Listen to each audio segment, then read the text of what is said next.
Ce logiciel de scénarisation de reprise d'entreprise comprend 3 volets qui, chacun, peuvent être indépendants et utilisés indépendamment d'ailleurs d'une reprise d'entreprise, puisqu'il s'agit simplement de faire de la simulation.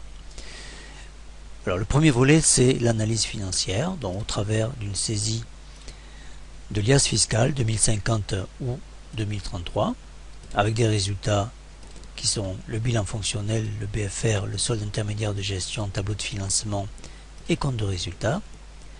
Et puis le deuxième volet, c'est le scénario express, donc pour simuler une reprise d'entreprise.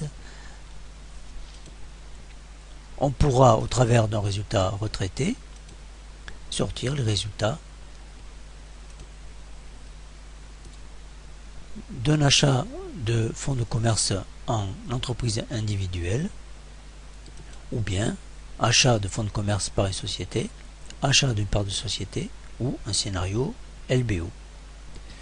Chacun de ces résultats est décliné en résultat comptable et fiscal, tableau de financement et capacité financière du repreneur que l'on peut faire apparaître en comparatif. Donc là nous avons l'ensemble des résultats qui sont l'un au-dessous de l'autre qu'on peut comparer. Cela est valable également pour le financement et la capacité financière du repreneur. Comme nous allons saisir des données, ces données cibles, acquisition, financement et situation personnelle, ce sont ces données que vous allez faire varier à l'infini en ayant un résultat immédiat, bien vous allez pouvoir éventuellement sauver chacune des hypothèses que vous allez émettre afin de pouvoir ensuite, au travers de la gestion des hypothèses, les rappeler à l'écran. Alors, le troisième volet, c'est la partie scénario d'expert, scénario approfondi, par lequel vous allez construire un prévisionnel, donc en saisissant des investissements, en saisissant des emprunts relativement à ces investissements. Vous allez également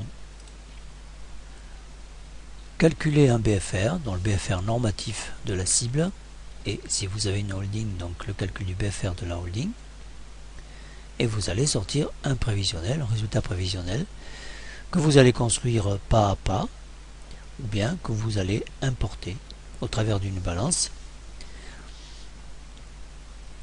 Cette balance, vous allez ensuite la travailler pour éventuellement calculer des charges variables en prévision du chiffre d'affaires. Vous allez pouvoir sortir également la CAF et faire des présentations de ce résultat en condensé, en détaillé ou en affichage complet.